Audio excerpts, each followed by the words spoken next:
All right, welcome to another episode of the Boom Shakalaka podcast, aka the BS Pod. I'm Vincent. That's Emmanuel. That's Justin. All right, let's get right into it. We're in late March, pretty much late March. Season's almost over. MVP talk it's going around. A lot of people are talking about it. SGA, aka Free Throw Merchant, what the haters are calling him. Jokic is the I don't know. He's either no. Last year's MVP was Embiid, but Jokic has won three out of the last four MVPs. He is in the running. Where are we standing on the MVP race? Do you think somebody else deserves to be in the conversation, or is it just a two-man race, or is it even a two-man race? Do you already think it's locked up? What do you guys think? Let the man with the Denver jersey go on because I think he's letting his allegiances show immediately. So you can take the floor. There we go. So you're a Jokic guy. Jokic, 100%. He's a Jokic guy. He's a Canadian who's going for Jokic. Okay, well, he's going to finish, well, it looks like he's going to finish top 3 in points, top 3 in rebounds, top 3 in assists. Wilt hasn't done that. Magic hasn't done that. Bird hasn't done that. Braun hasn't done that. Shaq hasn't done that. I can go on and on forever. But we're talking about an historic season. And, as great as SGA is for a season like that, you got to give MVP to him. And the way I look at it also, everyone has different criteria. A lot of people are going to base it upon who the best team is. If that case, sure, of course, you're going to go for SGA on OKC. But I also look at it as how the team would perform if you weren't there. And the reality is that OKC team, if you take SGA off the team, obviously they're not going to be contending for a title. We know that. But you take them off that team, what are they? They're Houston. If you take Jokic off that Denver team, they're battling for Phoenix for a playing spot.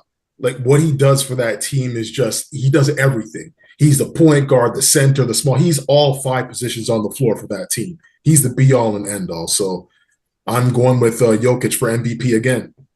I mean, you make some good points. Jokic is a great player, obviously. That goes without saying. Putting up stats that we haven't seen before, especially from a player of that size. You mentioned numbers that Magic haven't done, Wilt hasn't done, Obi, any of those greats. Absolutely true. And probably in most years, I would say this would be enough to get it done. Like great, phenomenal numbers. Let me just take a look at his numbers. We're talking about 29.1, 12.8, 10.3, triple-double. I mean, phenomenal. SGA, 33 points, 5 rebounds, 6.2, shooting 58% from 2, 37 from 3, and 53% overall from the field. Both great numbers, putting on great campaign. For me, it all comes down to, I guess, what you prefer and what you look at. The MVP, NBA has never ever said, to win the MVP, you have to do this, you have to do this, you have to average this many points, this many rebounds, you got to win this many games. They haven't done it. They just kind of left it up there. So if you leave it out there, historically, the NBA has gone with wins plus points or wins plus stats. We had some, every now and then there's an anomaly, such as a year Westbrook won with a triple-double because he made history, right? So I get it. He was the 6th seed. I would have given him the MVP. The MVP should be from a team that at least wins home court and above. Jokic winning 3 previous, in order for me, if I was a voter, to give him a 4th, he would have to be phenomenal. Stats-wise, he is. Record-wise, he is not.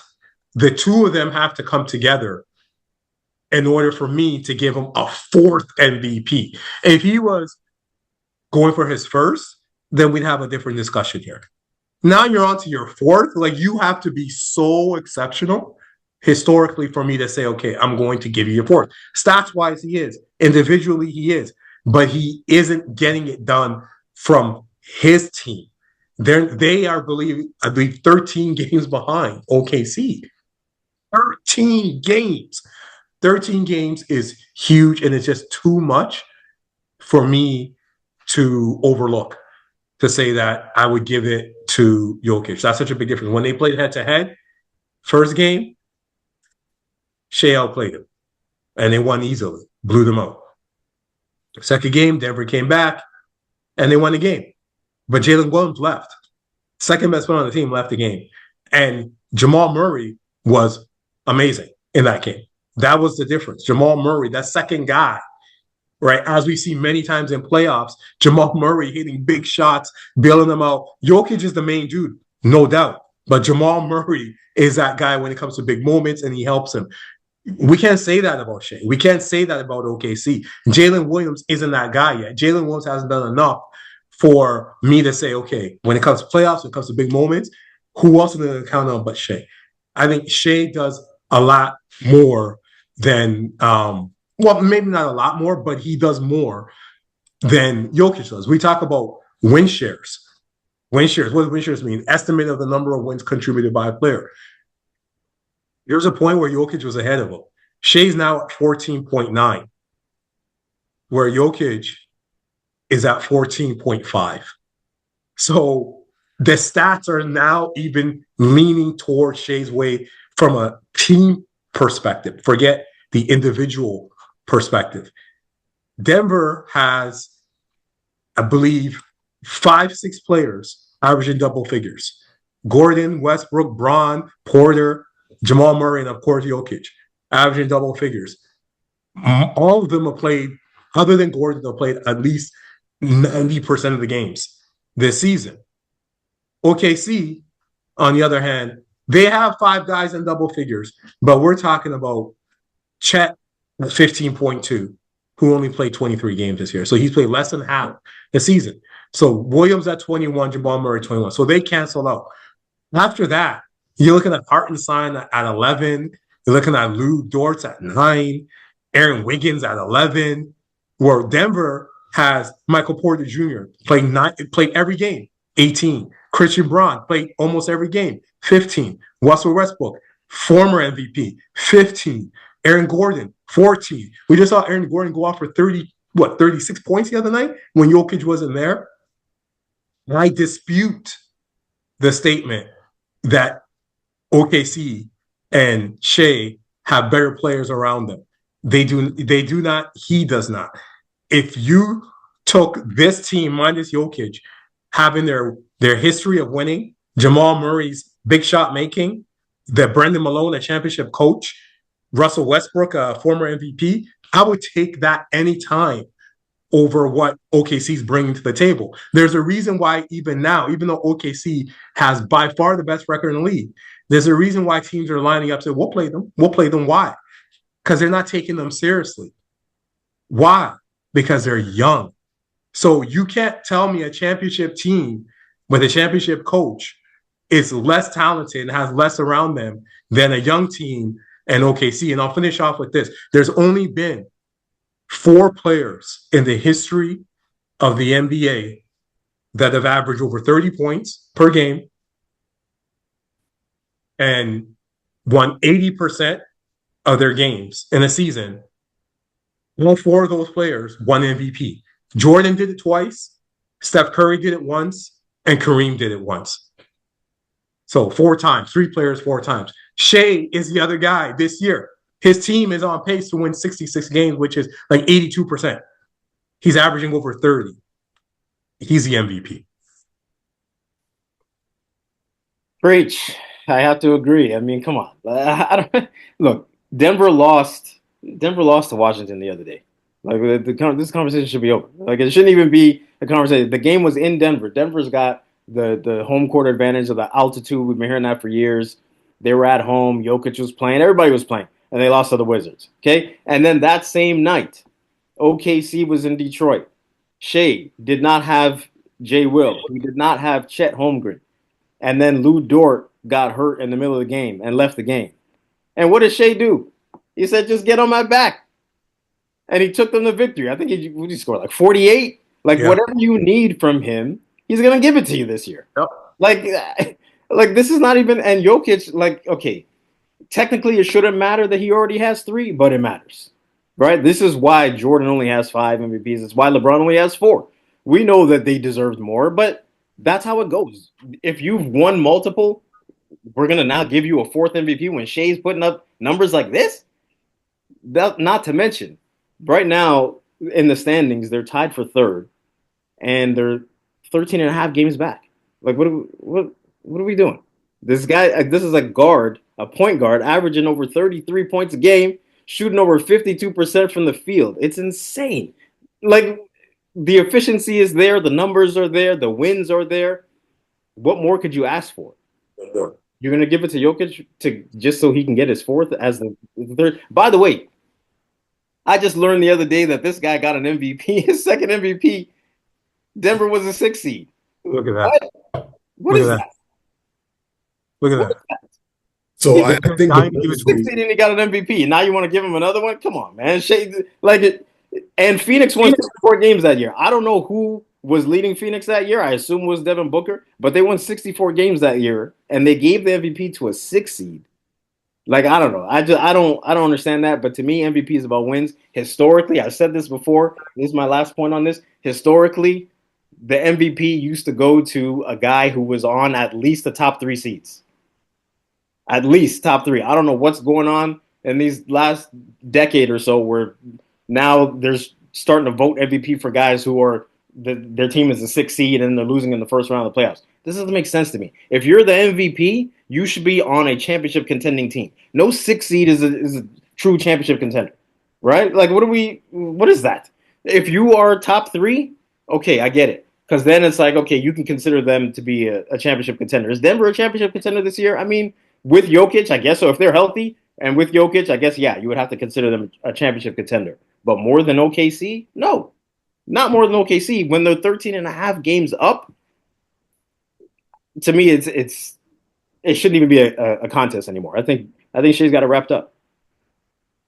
So I think both you mentioned 2 points that are pretty consistent. One was voter fatigue, and it's like he's already won it a couple of times, so he needs to do something spectacular. And Emmanuel did admit that what he is doing is spectacular.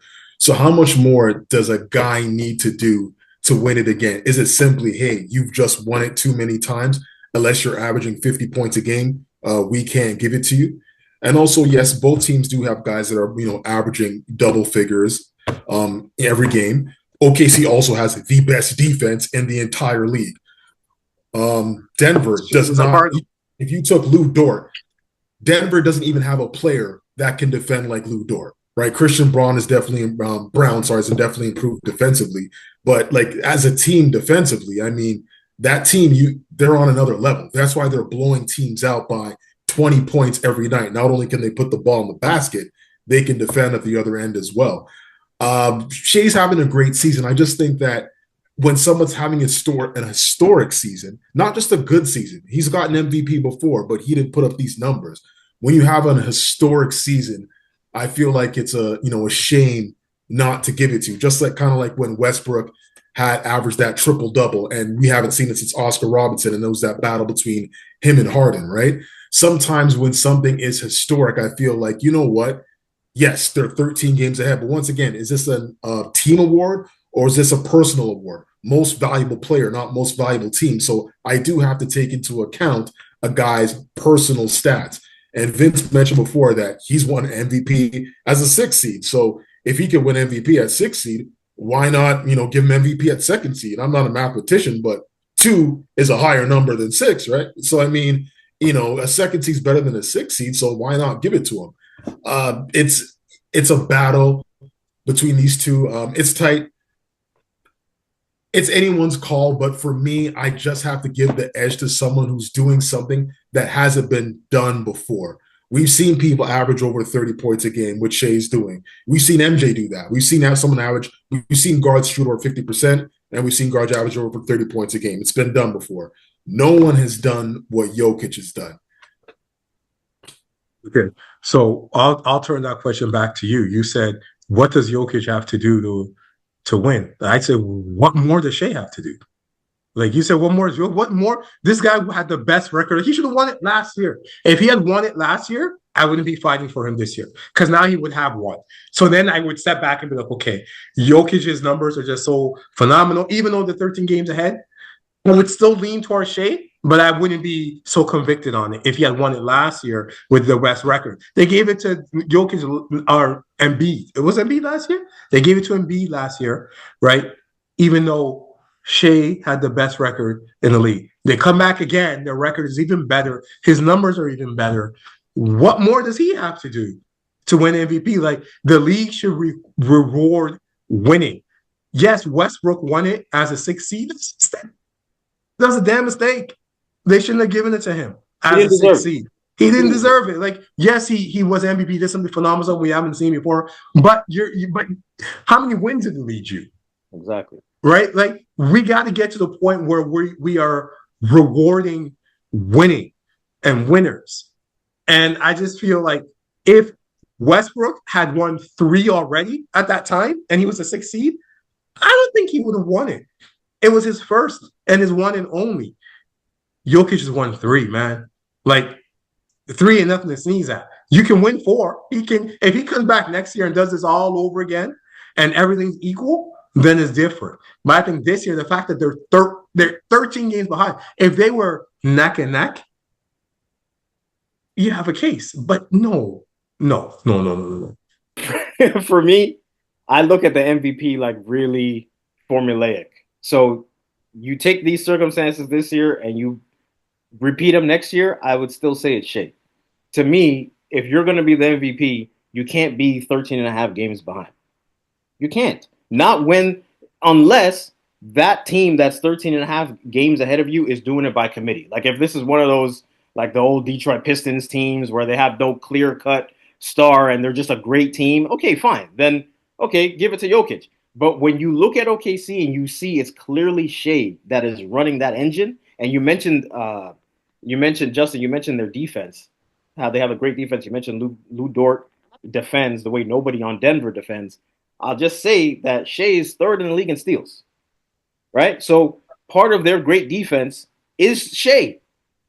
So not only is he scoring, he's also playing defense, right? He's playing both sides. So to me, it's clear cut. You give me these same circumstances next year, I'm going to say the same thing. It's Shai. If you flip it and Denver is 13 and a half games up on OKC, I'm saying the MVP is Jokic. I'm not going to say that you got to give it to Shai. You're almost 15 games back. Like, Yeah. like It's not that's even close. too much. And That's too much of a gap. that would be true even if he wasn't averaging a triple-double. Even if he wasn't averaging a triple-double, instead of averaging 29, 12, and 10 or whatever he's averaging 27, 9, and 7. But he's 13 games ahead, and Shai's averaging 33. He's the MVP. One question I like to pose to both of you, just to see where you stand on that, because obviously winning has does factor in, and obviously you guys place a high value on winning. Let's just say Boston was the team in the league that was 13 games ahead of the 2nd seed. Would you give the MVP to Jason Tatum? Is the 2nd seed OKC or a 2nd seed in the Eastern Conference you're talking about? Okay, let's just say they have the best record in the league. Boston has the best record in the league. The 2nd best record in the entire league, for argument's sake, is, let's say, OKC, and they're about 10 games behind. Boston's clear cut above everyone else. Denver's maybe 15 games behind. OKC's 10 games behind. But Boston's clearly ahead of everyone else. Are you going to give it to Jason Tatum? Are you going to consider Jokic or SGA? I think Tatum wins MVP. You could still make a case for SGA and Jokic based on, you could say, well, what are Tatum's numbers? We have to look at that first. What are his numbers in comparison to Jaylen Brown? If Tatum is averaging 29, Jaylen Brown is averaging 27, I don't know. Shai's averaging 33, Jaylen Brown's averaging 21, like 12-point difference. Jokic averaging 29, Jamal Murray 21, 8-point difference.